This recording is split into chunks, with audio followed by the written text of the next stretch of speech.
I'm getting real personal with you guys. This is crazy. I am on the floor. Anyways, thank you for clicking on this video. If you couldn't tell, this video is what I'm going to be reading for January, even though we're already basically in January, and February. Let's get right into this video because y'all know I'm on storage, and I will keep saying it until my storage is okay.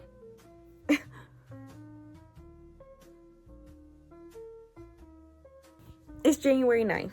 So these are the books that I've already been kind of honestly reading in December, and it's bleeding into my January. So first up, we have Viola Davis, Finding Me. It is so good and so sad. I am on page 20, and it's just about her childhood. And what is this, a novel? It's not a memoir, right? Because she's not. Oh, it is a memoir. But it is so good, and I just find, like, I was a thespian in college, so I was obsessed with just actors in general, and I wanted to know more about, like, actors. And it's hard because a lot of them don't really share their life, but a lot of them do. But like the OGs, they don't, you know. So I found her book. I looked for it for months, couldn't find it. Actually, for years, for like a year. And then I found one copy in Barnes and Noble, and I was like, yes, I need it. So there's that. This is as good as it's gonna get. it's you are literally sitting on my beanbag. Not like it's like not gonna. Okay. Next we have Love in Other Words. I've had this book for a while now. Oh, also, if you don't know what it's about, it's basically about a girl named Macy. Her mom dies, and it's just her and her dad. And her mom gives her dad a list of how to basically just take care of her, Macy, as she's growing up. And one of the things were to do a getaway when Macy's not, you know, in her best mood if she's going through something. And that getaway happened to be right next door to Elliot. And Elliot, they both like to read books. And it's just, it goes back from now and then to, which I'm starting not to be a fan of, but it's not because of this book, it's because of another book I read. But this one's not that bad, so give it a chance. We're just finding more about their past, on why they're separated, and they meet in the future type thing. So it's really good. She is, what is it, a lawyer? You know what, I'm not even going to try. I think she's in medicine. Anyways, next book. So those are the two that I'm currently reading. I'm going to try to finish that in January. Also, I also want to finish this book. I did start it. Oh my gosh, there's so many books that I started but did not finish. I started Twisted, Haidt, did not finish because I'm jumping for some reason. I started The Lotus Shoes by Jane Young. It's right here. Did not finish because I don't know. I started at like November, but I've been jumping from that. And then I started the Chestnut Springs series with Jasper. I started that one, and I've been put that one down, but I started that back in December, or was it November? I don't know. Now, this is a very ambitious TBR, by the way. I'm just trying to read more this year, but this is a lot for me. Let's move on to a book that I hope to get to in January, but I'm not sure if I will. Medusa. I hope to get into Medusa. First of all, when I learned she was a Black author, this was made by a Black author, I was like, oh, heck yeah, I'm gonna get in. Everyone said it was good, but to find out like the female main character has locks, I'm like, oh, I have locks. I am on my like journey to starting locks, so that's very like, I have to get it. And so this book was the cheapest I can find. Fair warning, a lot of people don't know that she's 17. I found that out on a live, I think, on TikTok. Yeah, she's 17, and it's just how she became Medusa. And I think she's doing an internship, or her mentor is Athena. So I don't know. People said it was heartbreaking, but they loved it. And don't take my word for it. But we should read it together. Get the book, and we can read it together. Let me know.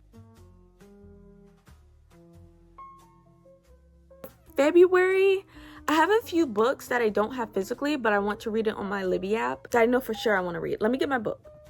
Okay. Oh, guys, I need a camera, y'all, but I can't afford it. I can't afford that. So let's just briskly, like a brisket.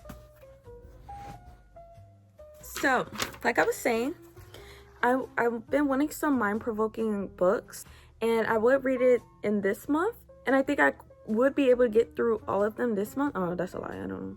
The issue with that is I'm on hold for all of these books, so I won't get them until like 14 weeks anyway. These are the books.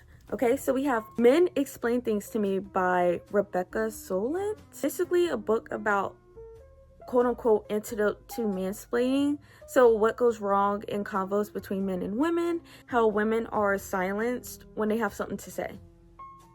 And I don't know, it's giving. It's really giving. It's about time I become knowledgeable on stuff like this, because I am too old to not know what women experiences are. I learned that I should be really grateful as a woman about all the stuff that I have right now, because people back then, or women back then, did not have not only the opportunities that I have right now, but also when it comes to hygiene and like being treated, it's just different. So I'm really trying to make myself knowledgeable on stuff like this and more. Next we have 107 Days by Kamala Harris. It's just about her, it's her book about how she, you know, she was the vice president under Biden, but not only that, but like when Biden stepped down and everything that she faced after that, how she had to like advertise is not the way to say it, but I can't remember the other word for the life of me, but just how she had to promote herself.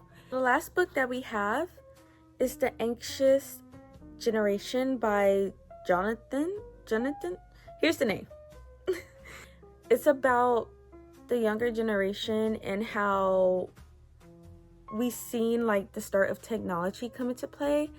And then I haven't read it, like this is where I'm guessing it's the start of technology coming into play, it coming in a little bit to like it's consuming our younger generation and how it's affecting us mentally.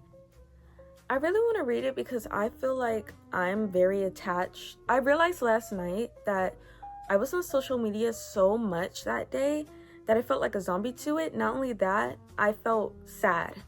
And I know this book will touch on feeling, you know, anxiety and just like depression. I think it'll touch on it. I'm pretty sure it will, because I realize it's technology doing that. I think I'll be a happier person with less technology in my life. But I also don't want to not do content, you know. I want to keep with the content, so it's like a balance that I'm going to have to learn and find, and I know it's going to be a hard journey, but I think it will pay off at the end. Wish me luck. That's it for this video. I hope you guys enjoyed. I know if it doesn't look hectic, I want to tell you it was hectic filming this video because of how many times my phone stopped for storage. Also, I'm tired of bringing, I almost left off of, I almost like not told y'all books. That's the overflow of what, if I get every book done, these are the books that I would like to get to. Bitten by Jordan Stephanie Gray, and then Love Theoretically by Hazelwood. Because I'm a STEM major, I'm going to be a STEM major, so I think this would be really good, like for the time. It's on brand for right now.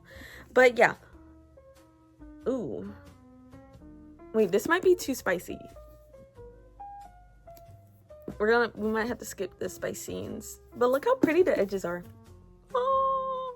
But yeah, thank you guys for watching this video. That's all that I have for you guys. If you enjoyed, please hit that like button to support me, and I will check you guys out next week. Bye.